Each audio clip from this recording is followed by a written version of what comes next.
Good afternoon.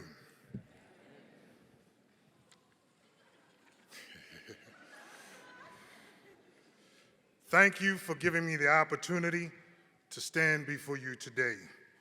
My name is Thomas Anderson, and I am a living testament of the redemptive power of a second chance woven through the fabric of education.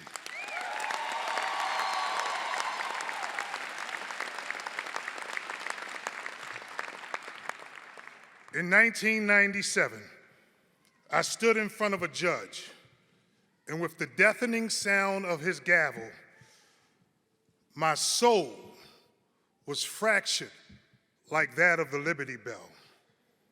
And when he sentenced me to life in prison plus 20 years, my knees, they literally buckled under the weight of all that time.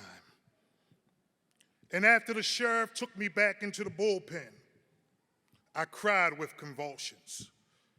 Have you ever cried with convulsions? My body is shook violently. The tears streamed down my face. My mouth was wide open, but no sound came out because something or someone had snatched my breath from my lungs. I felt as if I were dying. I felt as if someone had taken me and thrown my body into the deepest, darkest part of the ocean with my hands tied behind my back. And I had fear. I feared never being able to taste freedom again. I feared wasting away behind prison bars, and I feared never being able to really fully realize my potential. And it flooded my soul as I sank into an abyss of my own tears. For years, I walked around that place in a physical and an emotional dungeon of my own despair. I was bewildered by the thought that I would one day take my last breath behind prison walls, and that I would be buried or placed in a pine box and buried amongst the forgettables. But one day, in the midst of all of that darkness, I came across a book entitled The Narrative and the Life of Frederick Douglass. In it, this prophet of freedom spoke about the transformative power of education and how it was powerful enough to deliver a person from bondage. That if you freed your mind, your body would inevitably follow. And in reading that book, I received hope. And like Frederick Douglass, I began to search for my freedom in every star, feel it in every wind, and hear it in every sound. In 2016, while still incarcerated, Dr. Cantor and the University of Baltimore Second Chance College program entered into the prison. In 2018, I became a student, and I immersed myself in the pursuit of knowledge. I was driven by the belief that education held the key to my freedom. And so I worked hard to put Frederick Douglass's theory to the test. In 2019, after serving 22 and a half years in prison, that theory became factual as I broke through the veil of imprisonment and became a free man.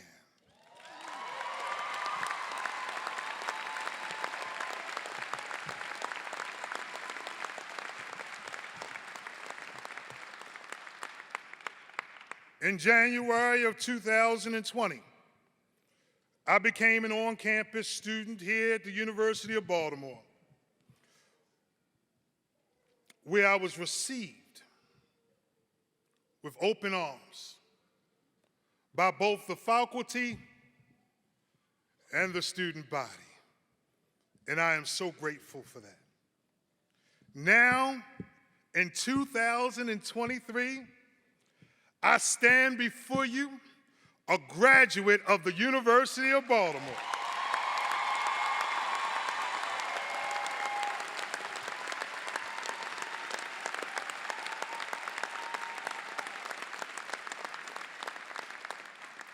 With a degree in business administration with a concentration in real estate economic development.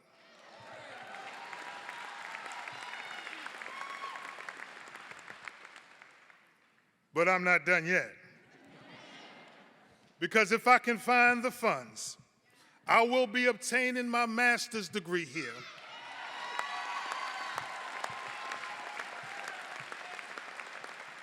In nonprofit management and social entrepreneurship.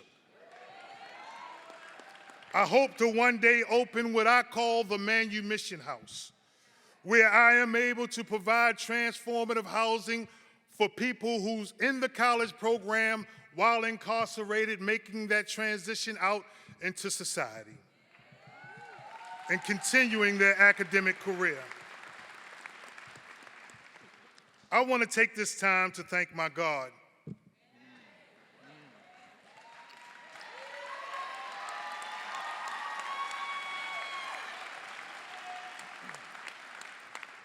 I want to thank him for saving me. I want to thank my family.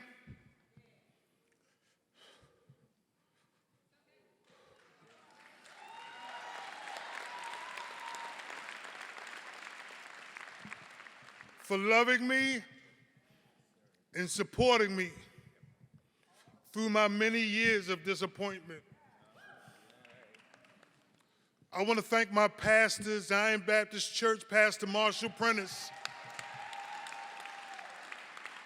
for praying for me. And I want to thank my lawyer, Thomas Donnelly, for fighting for me for 14 long years until I got out of prison.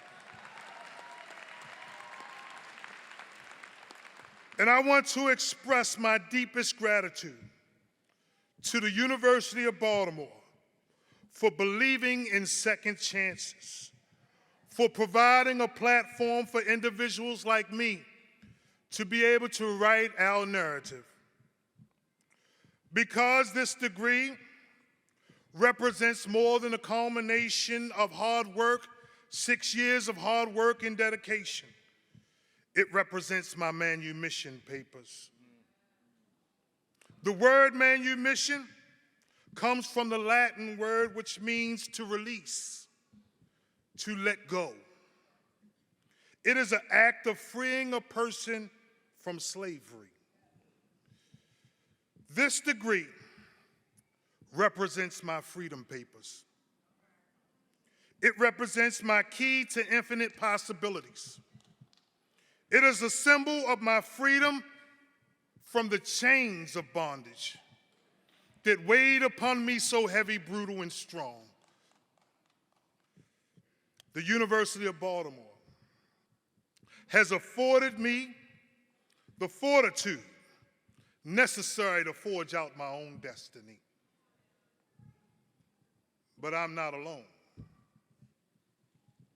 You too have been given your manumission papers.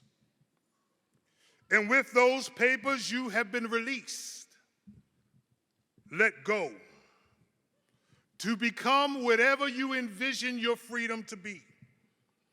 Whatever your past may have been, your degree is a reminder that your past does not define you,